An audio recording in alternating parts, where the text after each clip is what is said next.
Kozhikode Swiss bank തട്ടിപ്പ് കേസിൽ ഭാര്യയ്ക്കെതിരെയുള്ള case രാഷ്ട്രീയ പ്രേരിതമെന്ന് കോൺഗ്രസ് നേതാവും എംഎൽഎയുമായ ടി സിദ്ദിഖ്. കേസ് ഗൂഢാലോചനയുടെ ഭാഗമാണ്. ഭരണകൂടത്തിന്റെ ഉപകരണമായി പോലീസ് കള്ളക്കേസ് എടുക്കുന്നുവെന്നും തന്റെ ഭാര്യയുടെ പേരിൽ ഒരു ഷെയർ പോലും ഇല്ലെന്നും ടി സിദ്ദിഖ് പറഞ്ഞു.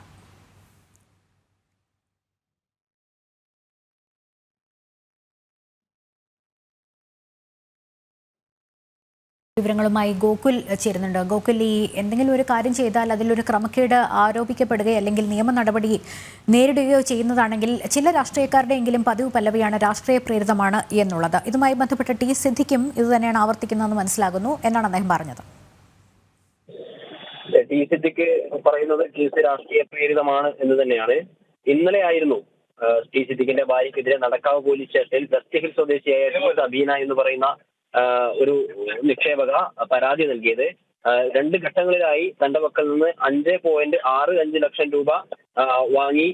എന്നാൽ അതിന്റെ പലിശയോ ആ മുതലോ ഇതുവരെ തിരിച്ചു നൽകിയിട്ടില്ല എന്നായിരുന്നു കോഴിക്കോട് നടക്കാവ് പോലീസ് സ്റ്റേഷനിൽ ടി സബീന നൽകിയ പരാതി.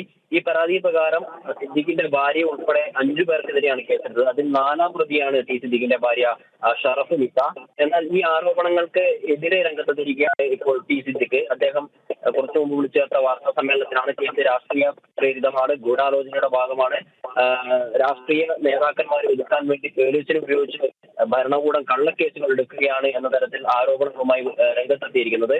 അദ്ദേഹം പറയുന്നത് ഈ കേസ് സബിയ എന്ന് പറയുന്ന വ്യക്തി കേസ് കൊടുത്തിട്ടുള്ളത് അല്ലെങ്കിൽ അവരോട് പണം വാങ്ങിയിട്ടുള്ളത് 2023-ലാണ്. എന്നാൽ തന്റെ ഭാര്യ 2022 ഡിസംബർ 8-ന് തന്നെ റിസൈൻ ചെയ്തതായിട്ടുള്ള മെയിൽ അയച്ചു. പിന്നെ എങ്ങനെയാണ് 2023-ൽ പണം നിക്ഷേപിച്ചതുമായി ബന്ധപ്പെട്ട് ഇത്തരത്തിൽ ഒരു പരാതി തന്റെ ഭാര്യയെ പ്രതിപട്ടികയിൽ ചേർക്കാൻ പറ്റുക എന്നാണ് സിദ്ദിഖ് ആരോപിക്കുന്നത്.